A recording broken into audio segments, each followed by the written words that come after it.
Michelle, she should change her name to Misery Obama. That's really what I think of when Misery Obama never has a positive word to say. Never. Not about children, not about family, certainly not about her husband. By the way, before we leave this topic, here's her latest soundbite that made the rounds. This happened on June 18th, but I was off. Here it is, SOT 39. You should have threw a boy in the mix. I would. I'm so glad I didn't have a boy. Yeah.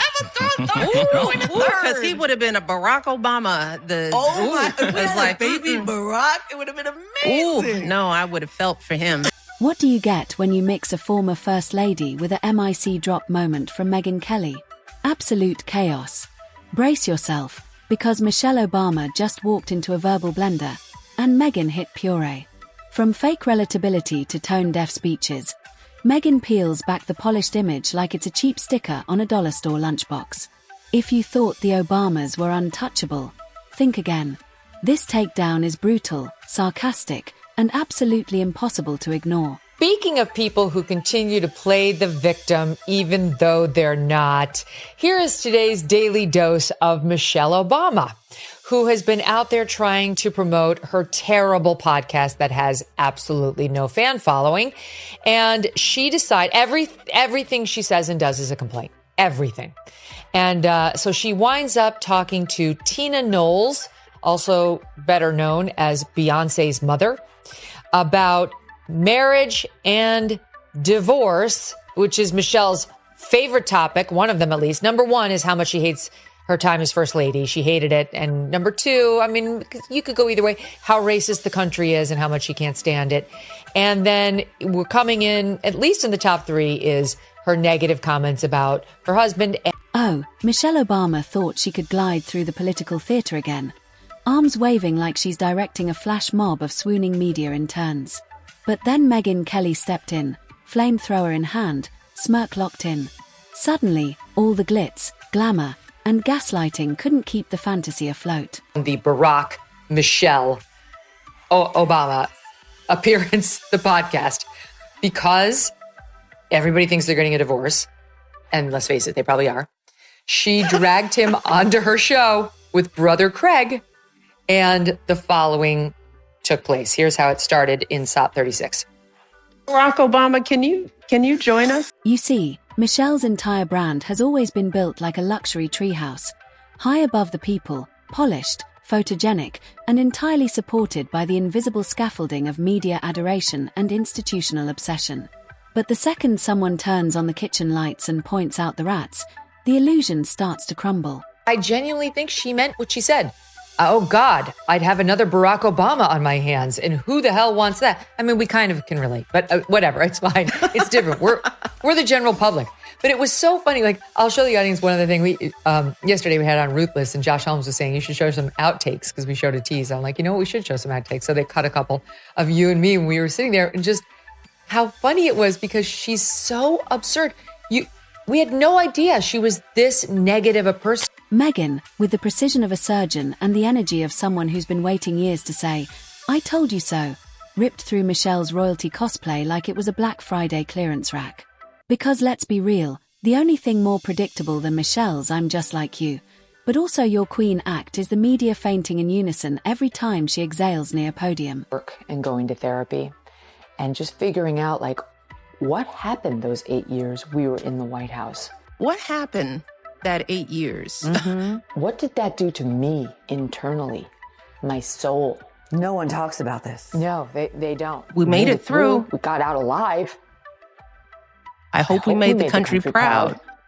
My girls are whole. But what happened to me? What happened to me? Michelle strolls into the spotlight with that same tired when they go low shtick, while tossing out passive-aggressive shade like a wine mom who didn't get invited to the neighborhood book club. Her contradictions are so baked into her image, it's a wonder she hasn't trademarked hypocrisy and sold it as a Whole Foods brand. She talks about, like, her time in the White House, Barack running. It's all negative on this new podcast. I mean, it's exactly what we thought. It's very clear she hated being First Lady. She hated being in Washington. She doesn't like the fact that Barack was president. I mean, she just has nothing but negative things to say. Here's just one small, she doesn't like openly get, caustic, but she makes it pretty clear And while Michelle parades around pretending she's too dignified for politics, her actions scream First Lady 2.0, the sequel nobody asked for. It's the political equivalent of a surprise album drop from an artist who retired a decade ago. Except no one's pressing play, because we're still recovering from the first installment. But Megyn Kelly wasn't buying the faux humility, the Harvard halo, or the curated struggle stories involving elite schools and resume Polish so shiny it blinds bald eagles. Tell us again about the hardship.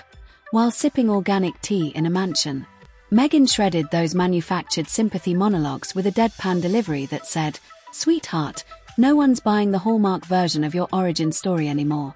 This woman is a one-woman destitution derby. Every time we check in on her at her podcast, she is feeling sorry for herself. She is criticizing Barack Obama or this country. She never has a positive word to say about anything. And the latest example was when she went on this other guy's podcast, Jay Shetty. She goes and sits down with him, and he asks her, what are you afraid of? And she starts off by saying, well, it's not, my fears aren't for me. You know, I think about the streets. My fears aren't for me. Well, in this current climate for me, it's, what's happening to immigrants. I mean, I travel in a 4-car motorcade. And let's not forget the fashion tour disguised as activism. Michelle shows up to charity events dressed like she's co-hosting the Met Gala, all while preaching about being grounded. Yes, nothing says grounded like a $10,000 sequin jumpsuit. She's one designer trench coat away from launching her own monarchy. Megyn made it clear, Michelle doesn't just want the spotlight, she wants it custom lit, with applause on cue and a standing ovation baked into the script. And the moment anyone dares question her, cue the deflection, cue the victim narrative. You should have threw a boy in the mix. I would. I'm so glad I didn't have a boy. Yeah. Because he would have been a Barack Obama. It's like baby Barack. It would have been amazing. Ooh, no, I would have felt for him. She just borrowed our boys. Yes, I got plenty. Wow. Did you catch that? She's glad she didn't have a boy because he would have been a Barack Obama. And that's a hard pass for her. This woman can't stand him. She can't. Wait a minute. Now I like her. She prevented another Barack in the world. The Iranian regime quakes. We could have had another shot. The performance is always the same. A few well-placed tears, a throwback to her roots, and a reminder that she never asked for fame. Meanwhile, Michelle has more magazine covers than most world leaders. For someone who claims to hate political chaos, she stirs the pot like a master chef. Her message of hope has turned into a condescending TED Talk wrapped in a yoga mat. Megyn didn't rant or shout, she just dismantled the mythos, brick by designer brick.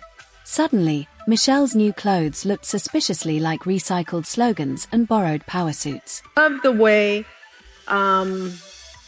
you talk about the need to get your independence, because your marriage wasn't always what it should have been. Right.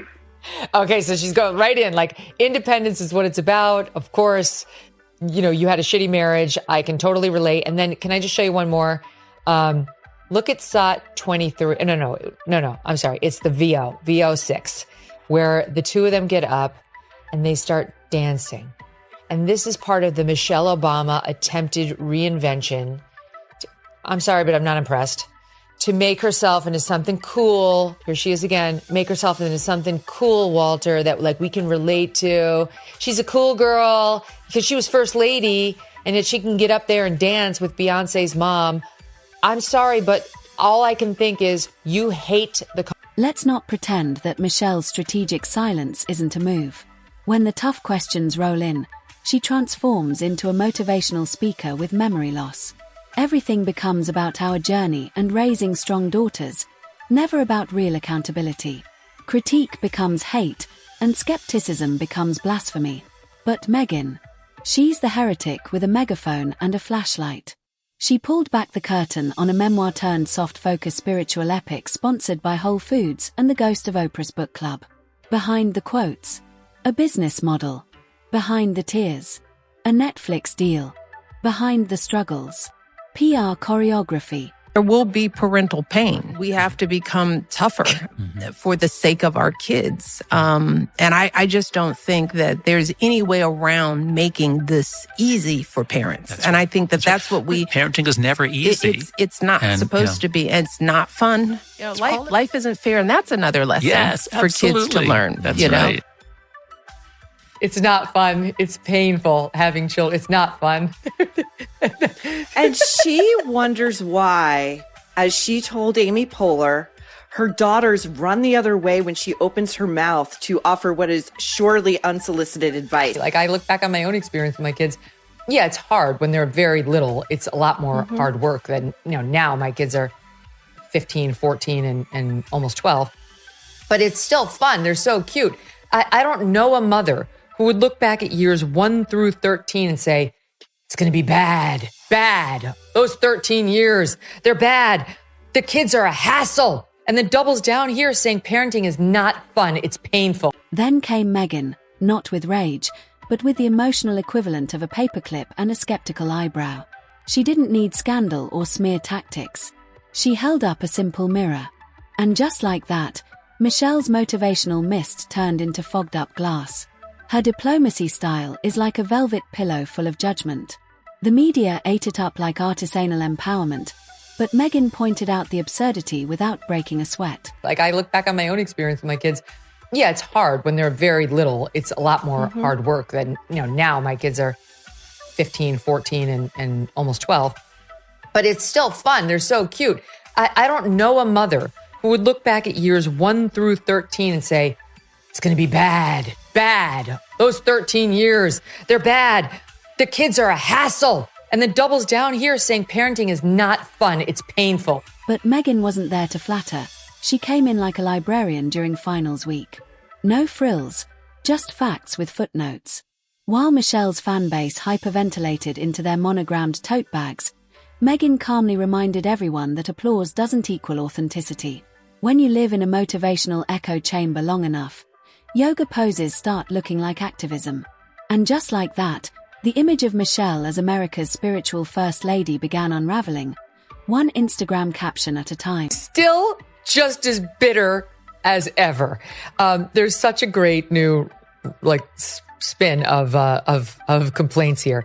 Here's one from her most recent episode, which still on YouTube, she's got 200,000 subscribers. It's really amazing that now she's been doing this for how many episodes? She's been literally on every podcast of the left wing promoting it. And the things were, there was a line of people waiting to shake hands with our respective husbands, people reaching over our heads and spilling water on us, trying to get to these two, illustrious men. And that's annoying because she's supposed to be the star. Michelle Obama. This dovetails perfectly with so many other comments she's made about how she is, what about me? Let's talk Messiah complex. Michelle Obama talks like she's an eternal beacon of progress, floating above it all, scandal-free and untouchable. But she's just as deep in the political game as the rest, just wearing heels and acting like she levitates. Every speech, podcast, or Netflix cameo drips with the same overproduced self-importance. Megyn Kelly didn't attack her. She just popped the hot air balloon and revealed the luxury basket underneath. Even knowing that there are divorce rumors and, she's not showing up for him, whether it's at the Jimmy Carter funeral or the Trump inauguration or the basketball game he just went to in LA, when visiting their daughters and then dinner with the daughters was not there. Here she is talking about it. If it were me, I would say something nice about him. I would say he's just so charming. It was meant to be. I knew he could heal the earth in the way he did. There was only one person who could do it, and it was my husband, Barack Obama, whatever. Then she gets on to talking a little bit about him personally, and this is how that sounded. When a girlfriend comes to visit, it's usually you got to stay for 2 days because it's going to take us so much 2 time days to check up. Now, Barack's come in, he's come out, and he's like, y'all. Michelle's post-White House career is basically a Broadway play where she stars as every character. The humble sage, the misunderstood queen, the wise every woman. But when someone like Megyn walks into the theater with a flashlight and asks where the exits are, the magic flickers. If Michelle wants to keep stepping into the cultural and political spotlight, She better be ready for a reality check. And Megyn delivered that check with sarcasm, precision, and zero worship. The truth is, if you add it all up, even the year, if the odds were you're going to be married to your partner for 50 years, and 10 of those years could be bad. Is it, Michelle? It's not. I've been married for 17 and a half years, and not one was bad. I think she and he married the wrong people. In the end, Michelle's aura isn't invincible. It's just been unchallenged for so long, people forgot to question it. Megyn Kelly did, and what she saw wasn't divine light, but a trophy cabinet labeled untouchable. Then she politely knocked it over. And now, Michelle's supporters are scrambling to glue the myth back together while insisting nothing broke. But it did. The sparkle dimmed. The mystique cracked. And all it took was one woman, one voice, and one brutally honest reminder that sometimes the emperor's new clothes are just designer distractions.